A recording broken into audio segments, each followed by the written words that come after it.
Assalamualaikum warahmatullahi wabarakatuh. Bismillahirrahmanirrahim. Alhamdulillahirabbil alamin. Wa bihi nasta'in ala umuri dunya waddin, wassalatu wassalamu ala asyrafil anbiya'i wal mursalin wa ala alihi wa sahbihi wa man sara ala nahjihi bi ihsanin ila yaumiddin, wa ba'd.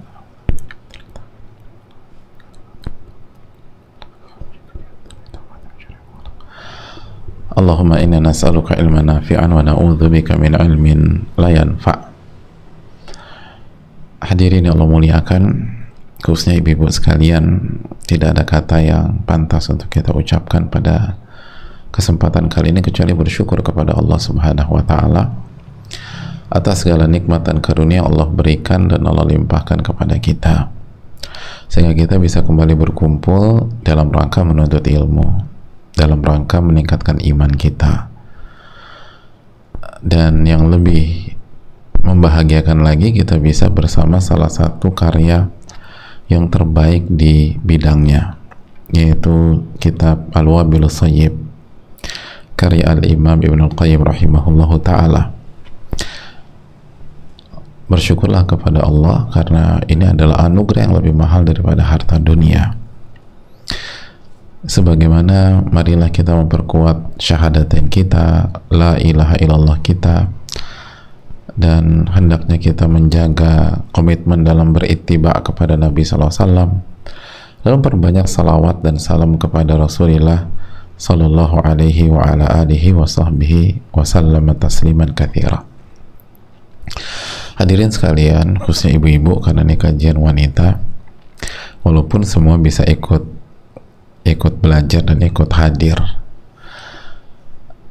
jadi ini juga manfaat buat bapak-bapak, buat ikhwan, buat laki-laki, baik untuk diri mereka maupun untuk disampaikan ke istri, ke anak, ke ibu, dan lain-lain. Jamaah sekalian Allah muliakan, pada pertemuan yang lalu kita sudah jelaskan bahwa Allah itu menguji kita bukan untuk menghancurkan kita. Fa innallaha subhanahu wa ta'ala lam yabtalihi liyuhlikahu.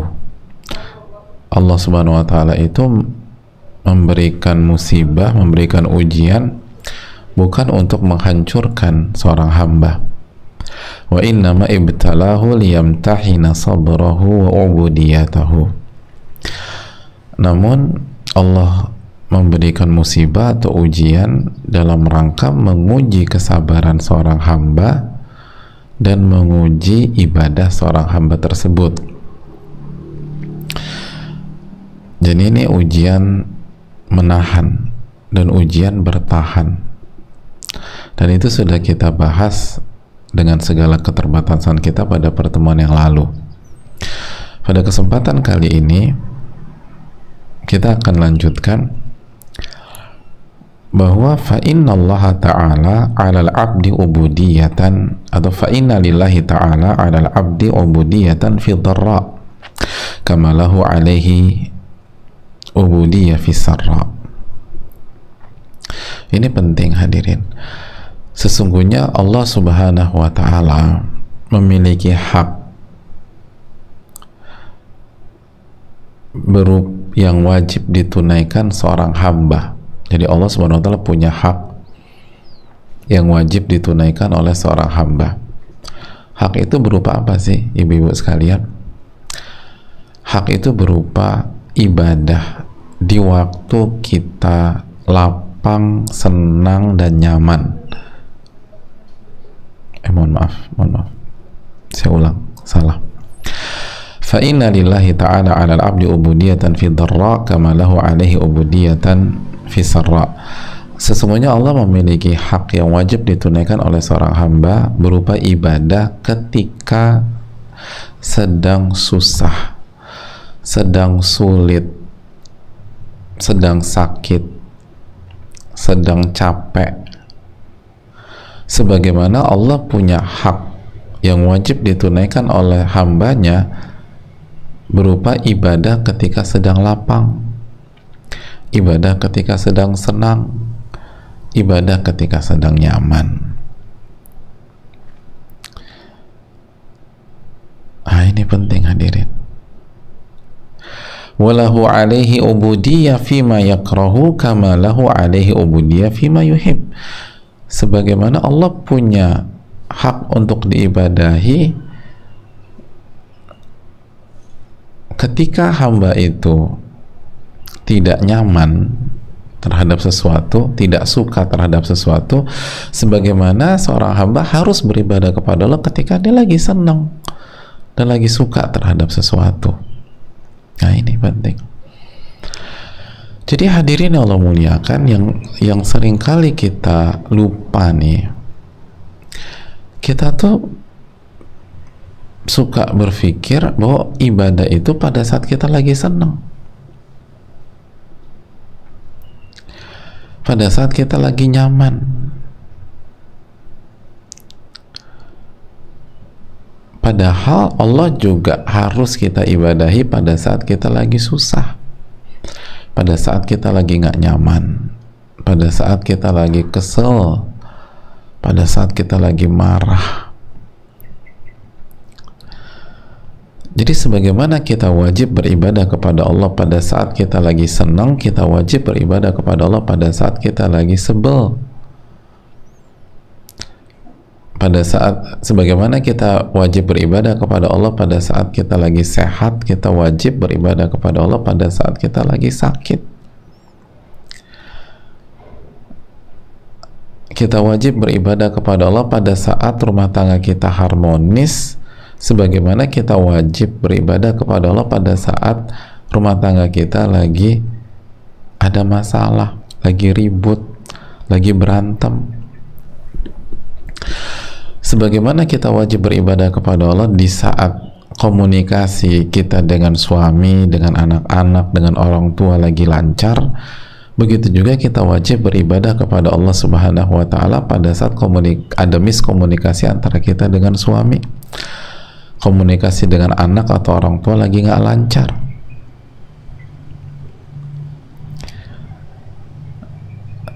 Jadi di saat tidak nyaman itu ada ibadah, sebagaimana di saat nyaman itu ada ibadah, jamaah.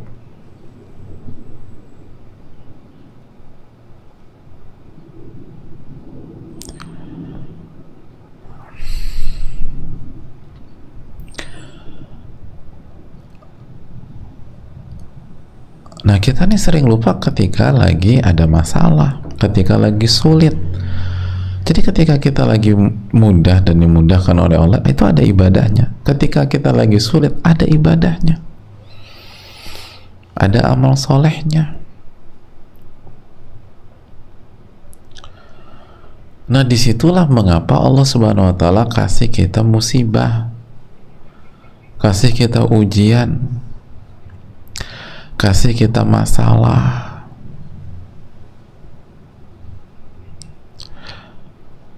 Ada yang dikasih sakit saat ini, ada yang dikasih nggak nyaman dengan rumah tangganya, ada yang dikasih kesulitan ekonomi. Tujuannya apa, hadirin? Allah ingin menguji kita agar kita tidak hanya beribadah kepada Allah di saat kita lagi lapang. Allah ingin lihat kinerja kita sebagai hamba di saat kita lagi sulit. Kira-kira ibadah-ibadah dalam kondisi sulit diamalin nggak ya sama Mbak Fulanah gitu loh. Kira-kira ibadah-ibadah dalam kondisi lagi nggak punya duit diamalkan nggak sama Bu Fulanah.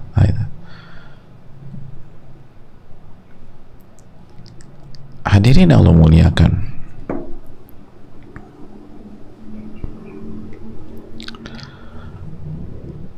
Jadi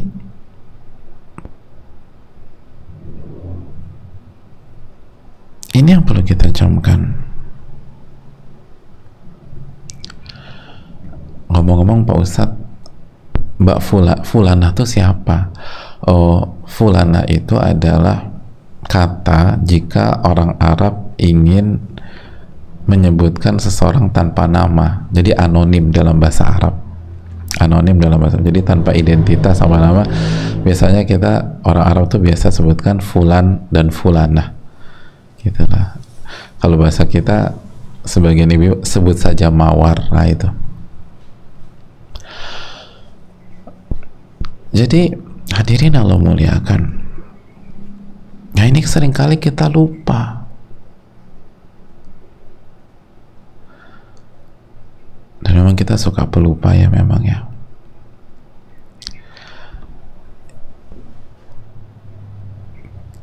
Ternyata masalah nggak punya uang, kesulitan, ribet, segala macam,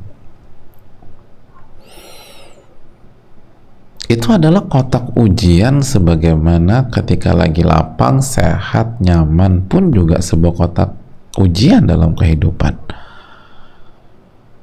Makanya kan Nabi SAW dalam hadis yang sangat menarik, belum mengatakan apa, ajaban di amril mu'min, menakjubkan perkara seorang mukmin, inna amrohu kullahu khair, karena segala kondisi yang dialami pasti baik dan terbaik untuk dirinya. In asabathu sarra'u syakar fakana khairan lah, apabila dia diberikan kelapangan, kenyamanan, sehat, lalu dia bersyukur, lihat, dikasih kelapangan, sehat, nyaman, lalu dia bersyukur, maka itu yang terbaik buat dirinya. Dan kalau diberikan kesulitan, sakit, lalu lagi nggak punya uang, lalu dia bersabar, fakana khairan lah, dan itu yang terbaik buat dirinya. Jadi ini terbaik, itu terbaik. Ketika lagi lapang terbaik, ketika lagi sulit terbaik, ketika lagi mudah terbaik, ketika lagi berat terbaik. Ternyata kenapa bisa terbaik versus terbaik, atau terbaik dan yang terbaik? Karena seorang hamba itu ketika lapang mengerjakan ibadah-ibadah yang dalam kondisi lapang, lalu ketika dia lagi sulit, dia mengerjakan ibadah-ibadah dalam kondisi sulit. Ketika lagi sehat, dia mengerjakan ibadah dalam kondisi sehat. Ketika sakit, dia kerjakan ibadah ketika sakit. Dan itu terbaik dan yang terbaik. Jadi Nabi dalam hadis ini nggak mengatakan yang ranking satunya yang lapang, yang ranking duanya yang lagi sulit ya. Enggak. Ini terbaik, ini terbaik. Ini baik, ini baik. Karena ternyata lapang dan sulit itu semata-mata hanya wadah beribadah kepada Allah. Itu poinnya.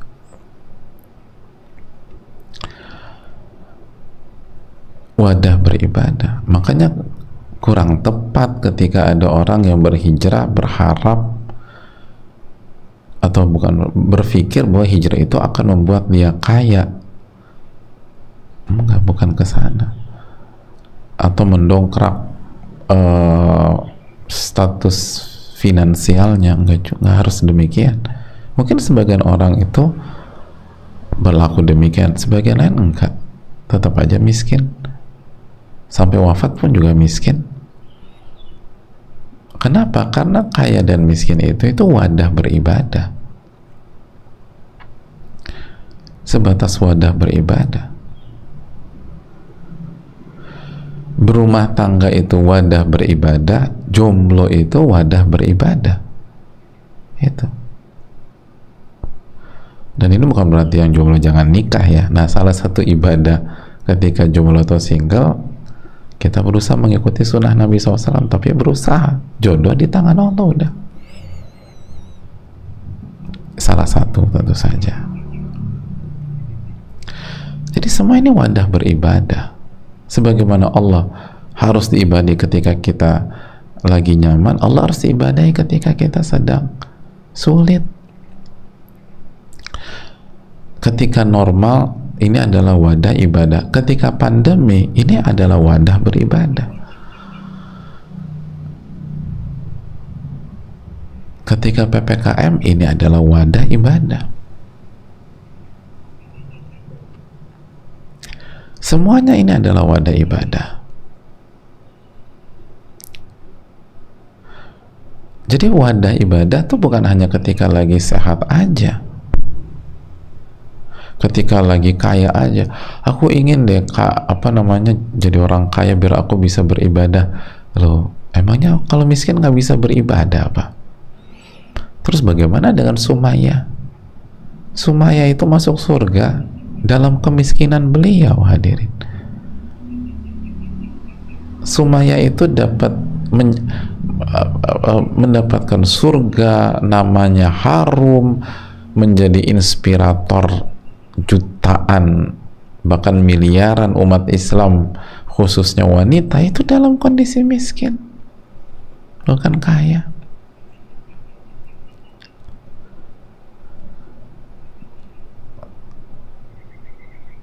Masih ingat wanita yang sakit epilepsi, yang minta didoakan Nabi SAW?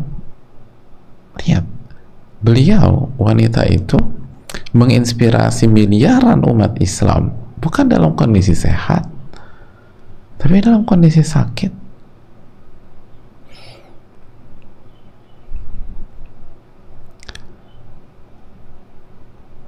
Jadi ini yang perlu kita renungkan, khususnya ibu-ibu sekalian. Benar nggak mau ibadah? Ya biar aku bisa ibadah. Detik-detik ini aja Anda bisa ibadah kalau Anda mau, tapi Anda nggak mau.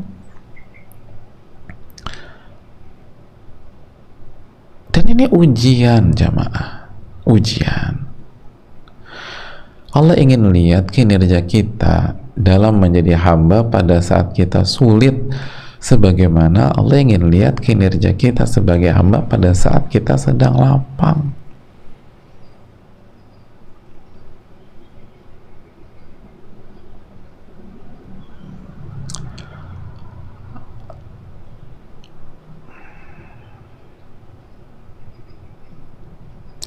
Itu poinnya, jamaah.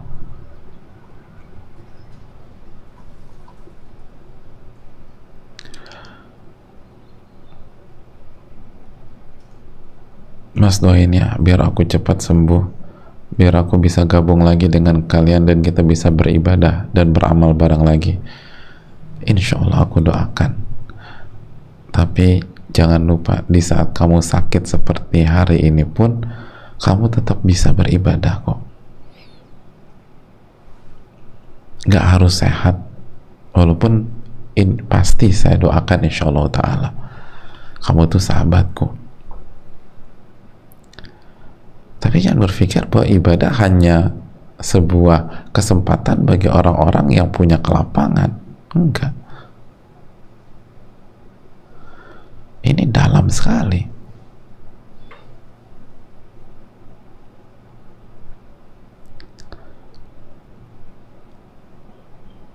Hadirin yang Allah muliakan.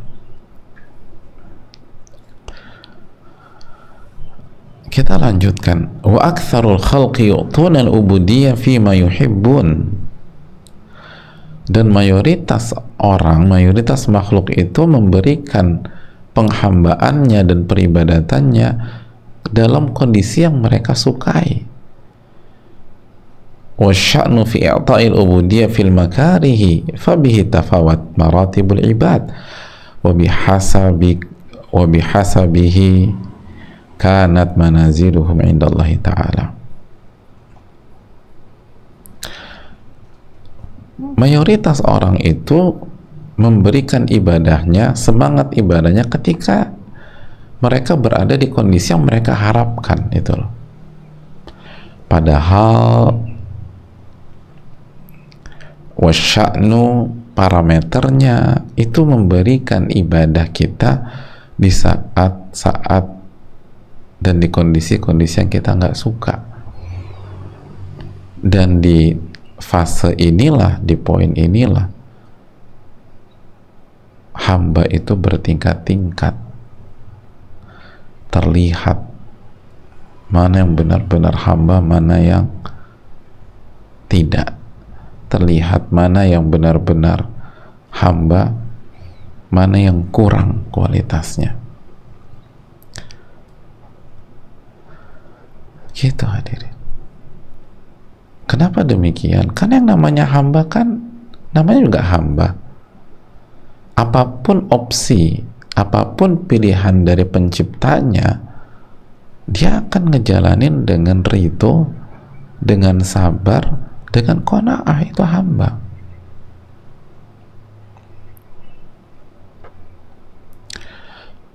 Di samping dia pun juga berjuang karena itu sunnah Nabi SAW. Misalnya, tadaw wala tadaw bil haram, berobatlah dan jangan berobat dengan cara yang haram.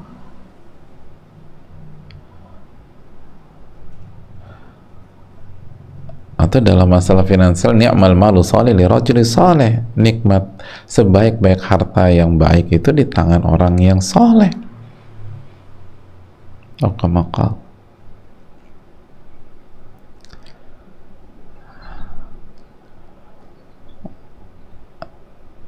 hadirin Allah muliakan, tapi dia akan jalani ibadah-ibadah ketika dia sulit itu. Coba kita renungkan, mayoritas orang, kata para ulama, itu semangat beribadah ketika berada di kondisi yang dia harapkan. Tapi begitu di dalam kondisi yang dia tidak harapkan, dia lupa bahwa dia adalah hamba. Dia protes sama Allah, dia kesel gitu, dia marah, dan dia melakukan sikap-sikap yang menunjukkan dia belum menyelami hakikat sebagai seorang hamba. Dia belum memahami surat Adz-Dzariyat ayat 56, "Wa ma khalaqtul jinna wal insa illa liya'budun." Tidaklah aku ciptakan jin dan manusia kecuali untuk beribadah kepadaku. Untuk beribadah, bukan untuk memaksakan kehendak kita. Memperjuangkan yang kita impikan selama itu halal dan syar'i, ya itu perintah. Tapi memaksakan tidak. Tugas kita hanya berusaha.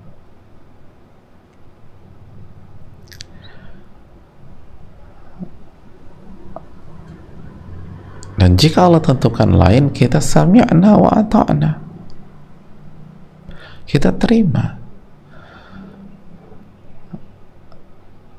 Wa yusallimu taslima, dan taslim, menyerahkan semuanya kepada Allah.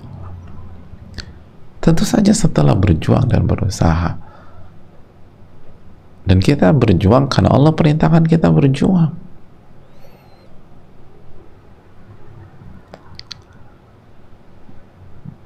Jadi hadirin Allah muliakan,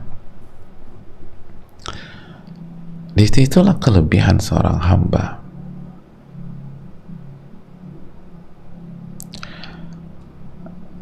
Kan gitu ya.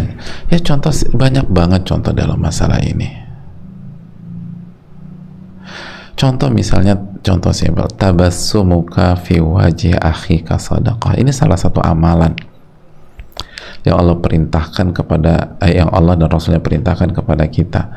Senyummu di hadapan wajah saudaramu itu sedekah. Nah, seringkali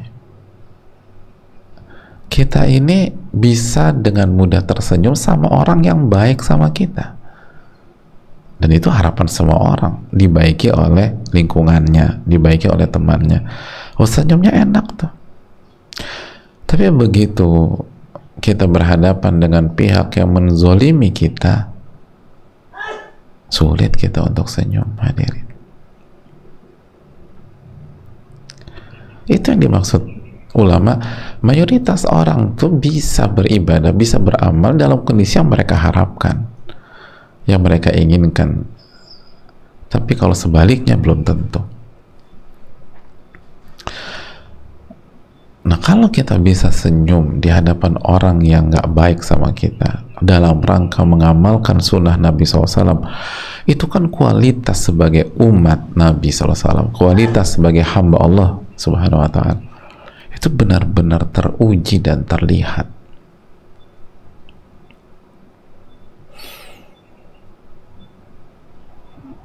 Ada orang sholat subuh ketika lagi fresh aja, begitu lagi pening, lagi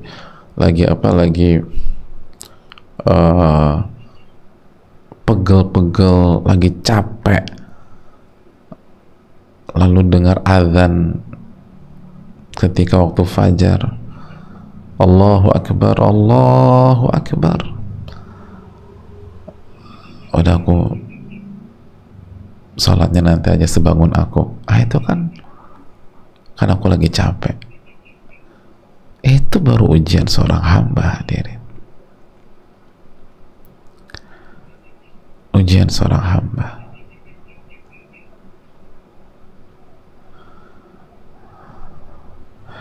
Ada banyak istri itu nggak bisa melayani suaminya, nggak lemah lembut dengan suaminya, kasar dengan suaminya. Ketika ditanya, kenapa mbak, kenapa bu,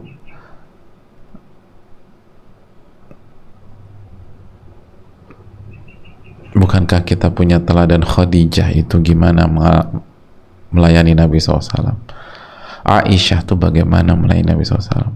Nanti mereka jawab, mereka itu kan suaminya Rasulullah Pak Ustadz, suamiku Pak Ustadz. Aduh,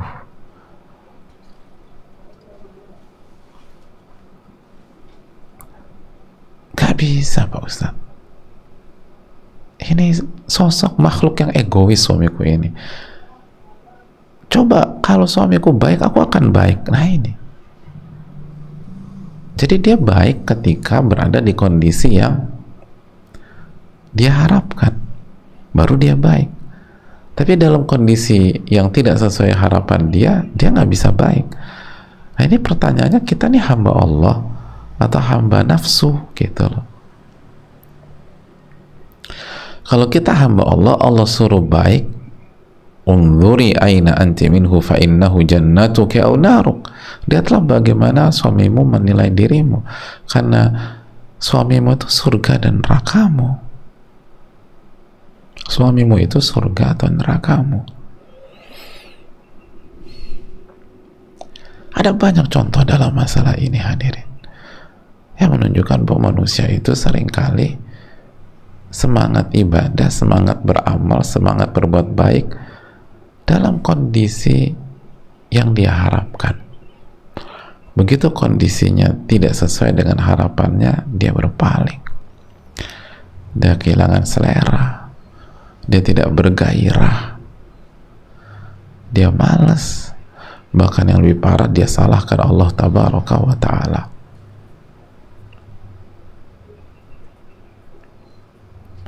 Nah pertanyaannya sebenarnya nih, kita hamba siapa, jemaah?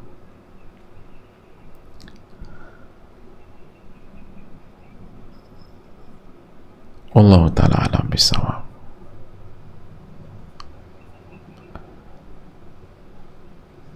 Oleh karena itu, Allah kasih ujian berupa kondisi yang susah dan sulit untuk melihat, untuk menguji apakah kinerja kita sebagai hamba di saat sulit sebagus kinerja kita sebagai hamba di saat nyaman. Gitu. Hamba sejati itu mau ditaruh di kondisi manapun tetap berperan sebagai hamba, tetap berperan sebagai hamba. Ini bisa disampaikan. Kita buka sesi tanya jawab. Wassallallahu sallam ala nabiyina Muhammad wa ala alihi wa sahbihi ajma'in.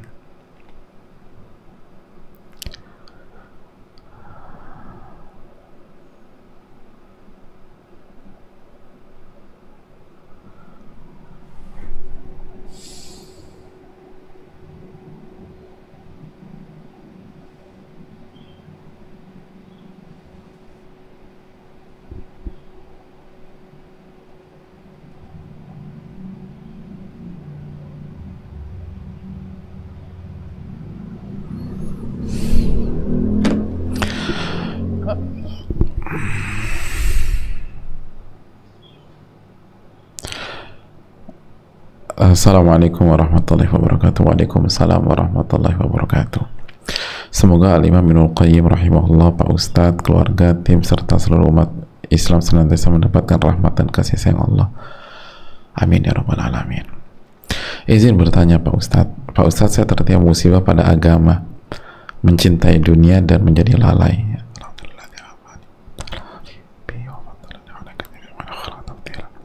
Apakah musibah saya jika disikapi dengan 3 poin sabar yang diajarkan Ibnul Qayyim rahimahullah bisa juga berubah menjadi nikmat Pak Ustadz? Saya takut sekali jika musibah saya ini hanya merupakan azab. Saya masih berusaha bangkit dari keterpurukan agama saya dan berat sekali. Seakan Allah SWT menutup pintu beramal untuk saya. Setiap saya niat beribadah, tiba-tiba saya disibukkan dengan urusan dunia. Apa yang harus saya lakukan Pak Ustadz? Mohon nasihatnya, jazakallahu khairan Pak Ustadz. Terima kasih. Yang pertama, insya Allah beliau yang bertanya, ketika bertanya ini adalah tanda kebaikan. Ini tanda kebaikan. Orang sakit yang merasa dirinya sakit itu langkah awal menuju perjuangan menuju sembuh. Yang jadi masalah itu orang tuh nggak merasa sakit bahwa dirinya sakit. Itu bahaya.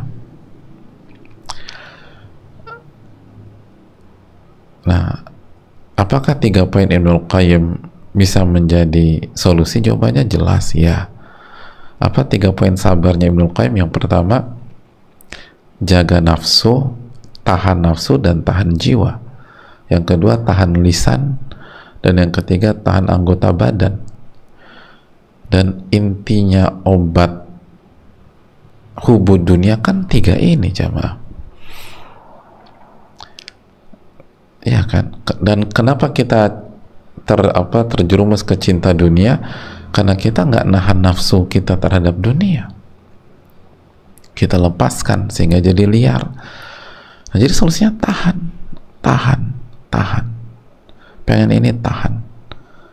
Pengen ini tahan, kecuali yang kita butuhkan memang. Yang di luar kebutuhan tahan.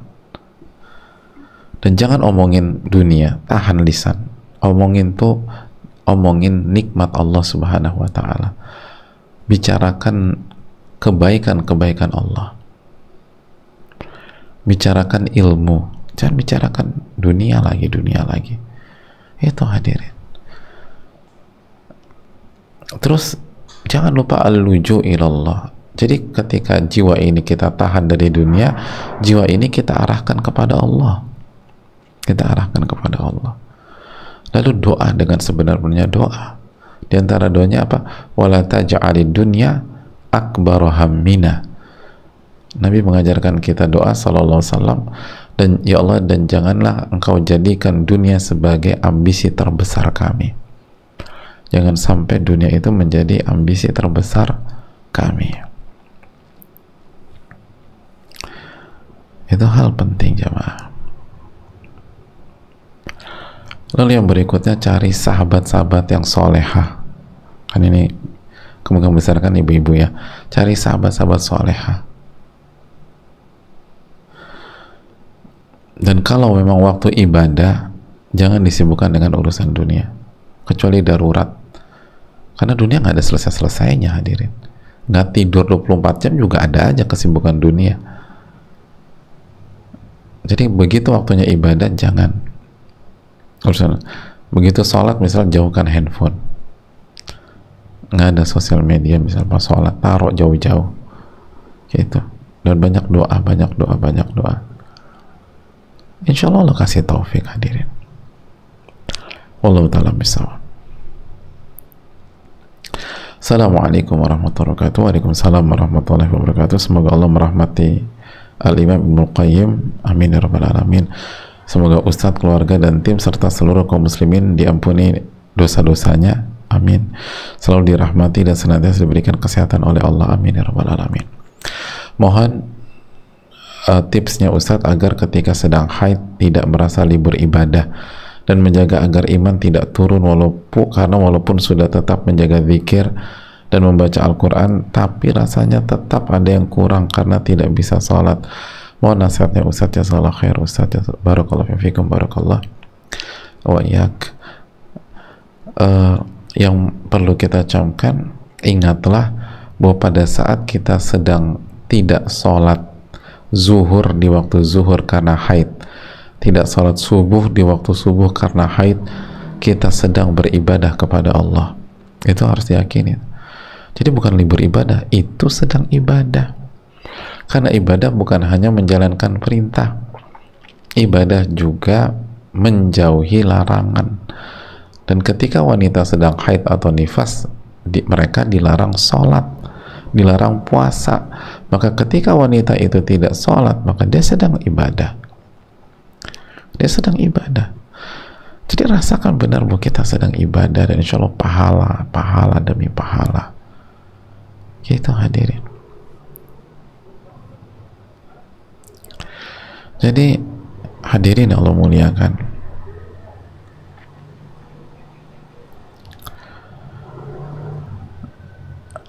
itu yang pertama. Yang kedua, perbaiki kualitas. Ketika kita sudah berzikir, ketika kita sudah baca Al-Quran, coba perbaiki kualitas zikir kita dan bacaan Al-Quran kita. Resapi, renungkan. Insya Allah itu akan sangat membantu, sangat membantu. Itu hal yang penting untuk kita camkan.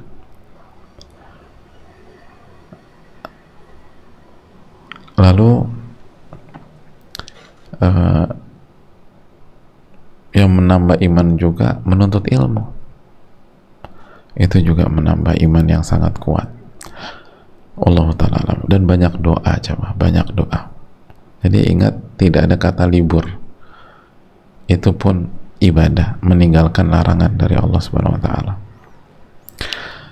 Terima kasih banyak. Assalamualaikum warahmatullahi wabarakatuh. Semoga Allah berikan rahmat yang luar biasa kepada Ibnul Qayyim, Ustadz dan tim serta seluruh keluarga. Amin ya rabbal alamin. Begitu juga yang bertanya, dan begitu juga dengan seluruh kaum muslimin. Amin ya rabbal alamin. Ustadz, rumah tangga saya baru berjalan 6 bulan. 3 bulan sudah saya dan suami pisah rumah. Alhamdulillah di'afani mimma talabi wa faddalani ala katsirin min khalaqi tafdil. Jadi baru 6 bulan, 3 bulan sudah pisah rumah. Saya tidak pernah berpikir sebelumnya bahwa masalah yang saya pikir kecil dan bisa kami atasi berdua menyebabkan hal seperti ini. Selama 3 bulan ini saya benar-benar menata hati agar ridho dengan segala yang terjadi. Saya tahu musibah ini mungkin sebagai cara Allah memberikan jalan agar dosa-dosa saya yang banyak diampuni. Doakan saya agar sabar Ustaz. Waffaqakillah lima yuhibbuhu wa yardah. Waffaqakillah lisabri wal musabarah. Amin ya rabbal alamin. Masalah rumah tangga kami bermula dari cekcok kecil. Saya cemburu dan merajuk. Lalu saya pergi ke rumah orang tua saya. Saat itu saya masih tinggal di rumah orang tua suami. Saat itu saya hanya izin ke mertua karena saya masih kesal dengan suami. Namun suami saya saat itu mengantar sampai ke taksi. Selama perjalanan kami hanya diam. Saat ngambek saya sempat melepaskan cincin pernikahan. Saya menyesal Ustadz, karena saya sudah berlaku zalim padahal saya tahu itu salah dan Allah melarang. Seminggu kami tanpa komunikasi. Lalu saat saya sudah tenang dan menghubungi kembali suami, karena saya pikir masalahnya masih antara saya dan suami tanpa ada yang tahu. Saya pun selama seminggu di rumah orang tua saya tidak menyampaikan dan memberitahukan ke siapapun. Namun ternyata ketika saya hubungi suami via telepon untuk mengabarkan saya akan kembali, respon suami sungguh di luar dugaan. Dia mengatakan bahwa seluruh keluarganya sudah tahu karena dia cerita. Saya sangat kaget. Singkat cerita, saya diminta suami menceritakan kepada keluarga saya. Keluarga saya sangat kaget karena memang sebelumnya rumah tangga kami baik-baik saja. Besoknya saya datang sendiri ke rumah mertua untuk ketemu suami dan keluarga besarnya. Kami beda kabupaten sekitar 5 jam perjalanan. Namun di Di sana suami tetap tidak mau memaafkan dan keluarganya juga terkesan pasrah dan hanya fokus pada kesalahan saya, Ustadz. Besoknya lagi saya diantar kakaknya yang cewek serta suaminya. Suami saya tidak ikut, kembali ke rumah saya dan membawa semua barang saya. Sekarang suami saya masih kekeh dan dalam proses mengajukan berkas gugatannya. Selama ini saya hanya bisa memperbanyak ibadah dan bertaubat, Ustadz. Saya sudah berapa kali setelah itu membujuk suami, namun responnya tetap keras, ingin pisah. Kadang saya lelah, Ustadz, seakan memohon dengan manusia. Sekarang sudah 1 bulan lebih, saya tidak lagi juga menghubungi suami. Saya fokus ke Allah. Benarkah sudah yang saya lakukan, Ustadz? Jazakallahu khairan. Hadirin yang Allah muliakan, terima kasih atas pertanyaannya.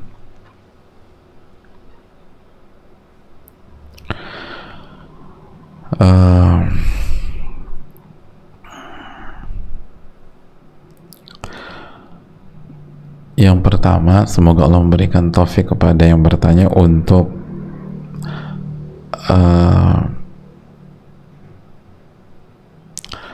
menyelesaikan masalah ini, dan semoga Allah uraikan masalah ini dengan sebaik-baiknya, amin ya rabbal alamin.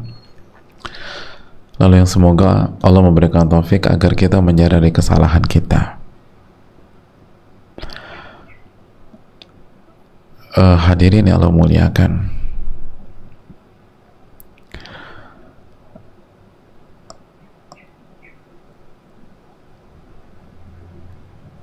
inilah sebabnya kenapa Allah melarang istri melakukan tindakan-tindakan seperti ini, karena sangat tidak produktif, sangat kontraproduktif dan berbahaya. Istri nggak boleh ninggalin rumah kecuali kondisi darurat, dan syaitan akan menggoda wanita atau istri untuk minta keluar dari rumah atau minta berpisah atau kabur dari rumah atau pulangkan saya ke rumah orang tua. Itu selalu syaitan dari dulu seperti itu. Jadi simpel aja, wahai ibu-ibu sekalian dan para akhwat, kalau ada bisikan atau arahan untuk keluar dari rumah, kabur atau minta pisah dan seterusnya, tanpa ada alasan yang real, tanpa ada kondisi darurat, maka itu bisikan syaitan. Itu bukan dari Allah Subhanahu wa ta'ala. Allah itu meminta kita islah.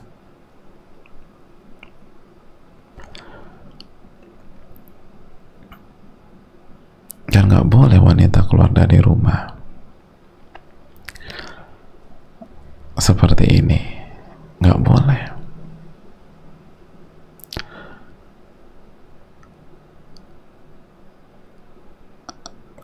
Karena sekali lagi kan Allah katakan walaysa dzakaru kal untha, laki-laki itu beda dengan wanita, ibu-ibu. Ya aku juga tahu Pak Ustadz. Iya, maksud saya tuh sesuatu yang kita pikir itu sederhana, tapi bagi laki-laki itu bisa dalam. Sebagaimana sebaliknya, ada beberapa hal yang dianggap laki-laki itu biasa, bagi wanita itu dalam. Makanya kemampuan kita mengerti DNA laki-laki dan bagi laki-laki mengerti DNA wanita itu sangat penting dalam kehidupan rumah tangga.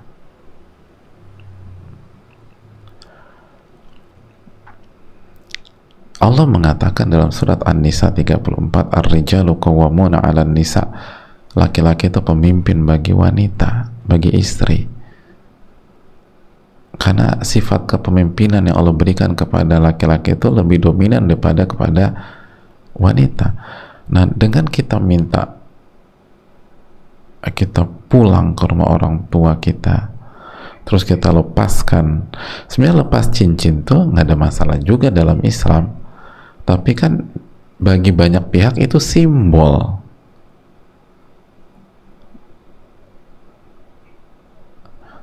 Intinya kan bukan itu. Jadi intinya bukan tentang lepasin, tapi perginya kita, nggak mau nurutnya kita, nggak mau taatnya kita, nggak mau berada di bawah kepemimpinannya. Itu kan ketika kita, aku harus pulang, aku nggak mau, aku mau pulang, itu kan berarti kan kita dalam textbooknya laki-laki, istrinya tidak mau di bawah kepemimpinannya, dan itu pukulan keras bagi seorang laki-laki. Ditambah lagi jamaah, kita ini tinggal di rumah keluarga suami. Ya begitu kita keluar, ya pasti kan pertanyaan besar. Kecuali kalau kita tinggal independen tuh mungkin, tapi ini kan tinggal bersama mertua. Emangnya nggak ditanya apa? Lalu yang berikutnya, lihat, ini bukan tentang ditanya ya, tapi lagi-lagi ketika orang tuanya melihat seperti itu, saya lagi bicara dari sisi laki-laki ya, sesuai dengan keterbatasan ilmu saya.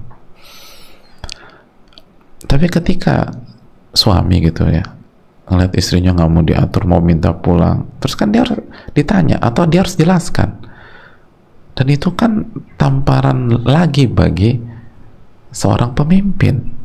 Berarti dia gagal nih ngedidik nih. Makanya kan mayoritas di pengalaman kita yang terbatas, mayoritas yang mau konsul rumah tangga kan biasanya istri. Suami lebih berat untuk konsul, nggak semua tentu saja. Kenapa? Karena pride seorang pemimpin itu lebih tinggi di sisi suami. Laki-laki nggak mau terlihat gagal.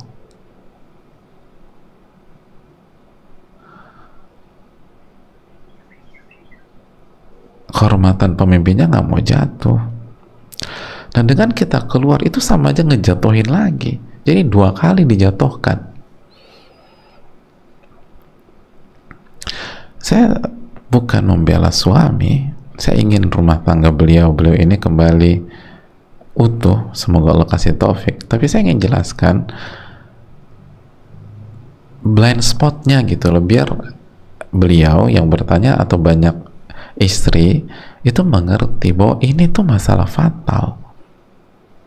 Nggak simpel, ini bukan tentang keluar rumah terus balik lagi. Kan lihat kan di alurnya kan, kalau nggak salah seminggu ya, seminggu kemudian saya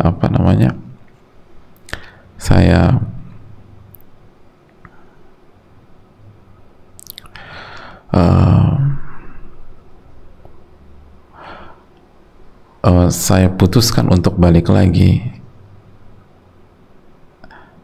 atau saya kabari akan kembali, tapi respon suami itu berubah luar biasa, kalau nggak salah itu ya. Iya, itu kan keliru. Kan nggak bisa kita, ketika misalnya pemimpin kita digitukan, oke, saya butuh waktu, terus kita nggak kasih kejelasan, tiba-tiba besok saya akan kembali. Di sisi laki-laki kan dia bertanya, ini yang pemimpin siapa ya? Kok enak aja begini? Dia bisa pergi kapan aja dia mau, dan dia pulang kapan aja dia inginkan. Itu kan benar-benar menjatuhkan lagi kepemimpinan suami.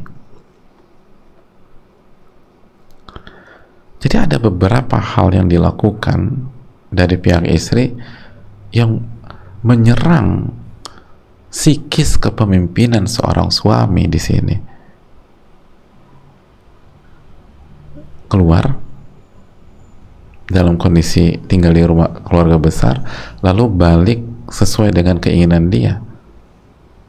Kapan saya mau balik, saya bisa balik, kan begitu pesannya. Kata suami, nanti dulu, saya pemimpin. nggak bisa seenaknya aja begitu. Akhirnya suami ingin bercerai karena beliau merasa kepemimpinannya sudah tidak ada artinya lagi. Lalu bagi wanita berpikir ini adalah masalah kecil. Iya kan, coba saya baca sedikit, ini penting. Masalah rumah tangga kami bermula dari cekcok kecil, saya cemburu dan merajuk, lalu saya pergi ke rumah orang tua saya. Saat itu saya izin ke mertua, tuh izin ke mertua, berarti nggak izin suami. Itu fatal lagi.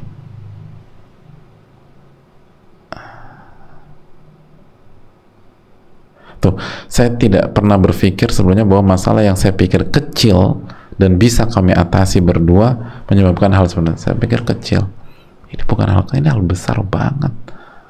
Sangat besar, keluar tanpa izin, itu besar. Bagi laki-laki itu, bagi suami itu masalah besar. Ya sama aja di perusahaan ya. Perusahaan, kita bos nih, kita bos, kita pemimpin. Tiba-tiba karyawan kita liburan tanpa izin kita. Sampai kapan? Dia nggak kasih kabar. Terus pas dia mau balik ke kantor, dia baru bilang, besok saya kerja lagi ya. Kira-kira bosnya atau pemimpinnya akan terima nggak? Oh nanti dulu mbak, mari kita bicara. Gitu kan. Sesederhana aja itu logikanya. Dan kalau kita jadi pemimpin, kita akan melakukan hal yang sama kok. Bawahan kita, atau kita punya asisten rumah tangga lah, biasa ibu punya asisten rumah tangga, tiba-tiba pulang nggak izin kita, terus nggak bilang sampai kapan, tiba-tiba dia telepon, besok saya kembali ya bu ya, kita akan terima. Kayak kalau ada asisten rumah tangga gitu, terima nggak? Tapi kinerjanya bagus selama ini, pergi dari rumah nggak jelas kapan, nggak bilang apa, nggak minta izin, tiba-tiba balik, pas mau balik lagi, atau terima nggak? Nggak terima. Ini bukan masalah kecil, ini menyerang DNA kepemimpinan, itu fatal. Oleh karena itu tobat-tobatan nasuha. Nggak ada maksud saya menyalahkan atau menjatuhkan yang bertanya, tapi saya ingin menjelaskan ini fatal loh, gitu loh. Gini loh, perasaan suami Anda tuh begini, dan mungkin kita juga kalau jadi pemimpin di perusahaan atau di itu akan melakukan hal yang sama. Jadi gini aja deh, tobat, lalu segera minta maaf secara maksimal. Kalau perlu pakai bahasa apa ya? Bombardir, minta maaf, dan bilang saya tahu kesalahan saya fatal, saya jelas-jelas keliru, saya minta maaf.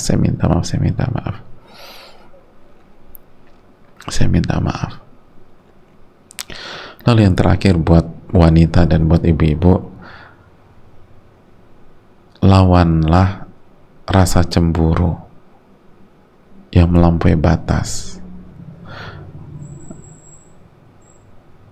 sampai-sampai sebagian ulama itu mengatakan bahwa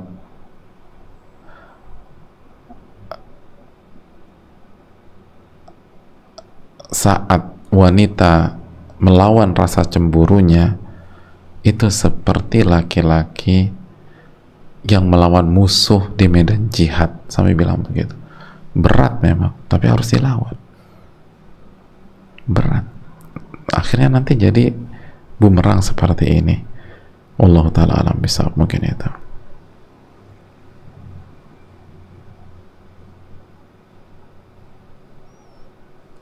Pertahankan dan perjuangkan, minta maaf, bilang saya tahu kesalahan saya fatal, engkau berhak marah, tapi semoga kita bisa memperbaiki, saya dikasih kesempatan memperbaiki kesalahan saya, minta maaf. perjuangkan.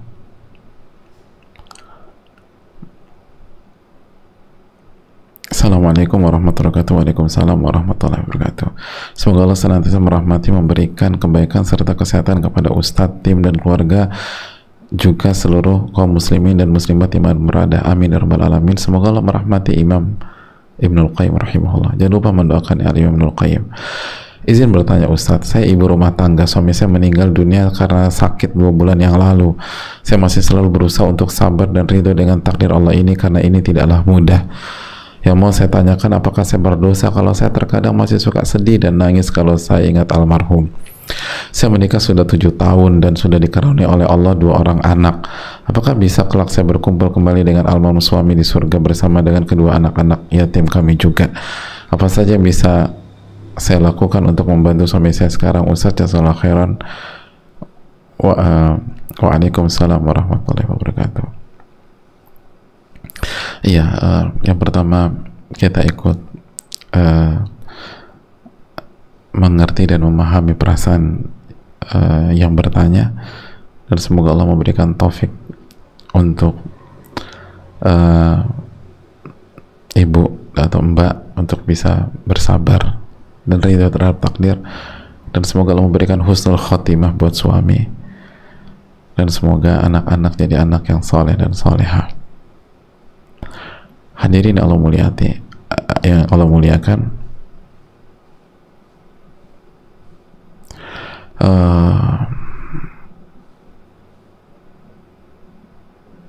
yang pertama, apa yang bisa dilakukan? Yang bisa dilakukan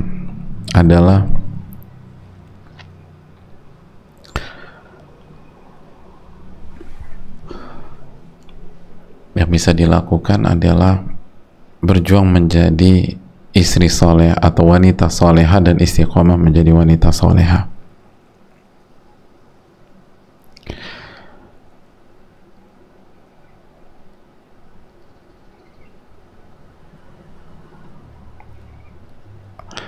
Jadi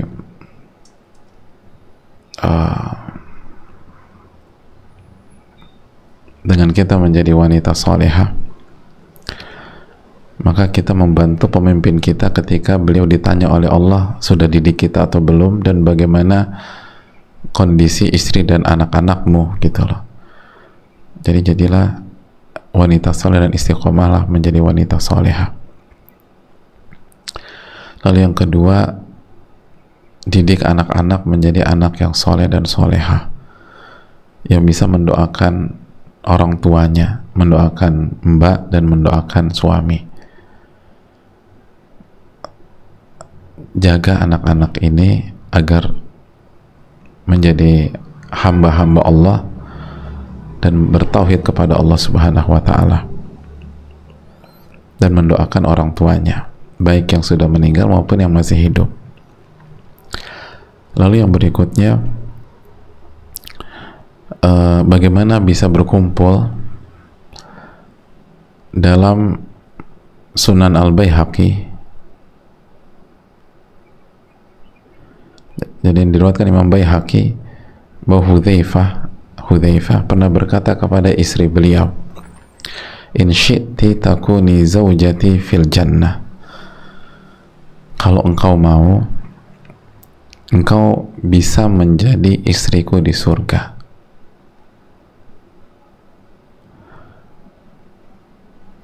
Jadi kalau engkau mau, ini pilihan ya, tapi kalau kamu mau bareng-bareng lagi di surga, ini ada tipsnya. Apa tipsnya? Kata Hudzaifah, fala tazawwaji ba'di, kamu jangan nikah lagi setelah aku wafat. Kamu jangan menikah lagi jika aku wafat. Fa innal mar'ata fil jannati li akhiri azwajiha fid dunya, karena wanita itu di surga nanti akan bersama suami terakhirnya ketika di dunia. Suami terakhirnya ketika di dunia. Makanya Allah mengharamkan istri-istri Nabi untuk menikah lagi setelah Nabi SAW wafat. karena istri-istri Nabi di dunia akan menjadi istri-istri beliau di surga. Nggak mudah memang, tapi itu Allah Ta'ala bisa, walaupun terjadi khilaf dalam masalah ini, dan tapi ini diantara atau salah satu pendapat yang kuat dan dikuatkan banyak para ulama. Allah Ta'ala alam bisawab. Saya rasa cukup sampai di sini. Semoga bermanfaat dan semoga Allah memberikan taufik kepada kita dan amalkan ilmu kita di hari-hari ini. Ini hari-hari nggak mudah, kecuali Allah buat mudah untuk kita. Semoga Allah menjaga kita, semoga Allah memberikan ilmu yang bermanfaat, semoga Allah memberikan kita kesempatan untuk terus beramal soleh dan beribadah kepada Rabbul Alamin. Allahumma inna nas'aluka ilman nafi'an wa na'udzubika min ilmin la yanfa'. Rabbana taqabbal minna subhanakallahumma bihamdika asyhadu an la ilaha illa anta astaghfiruka wa atubu ilaik. Assalamualaikum warahmatullahi wabarakatuh.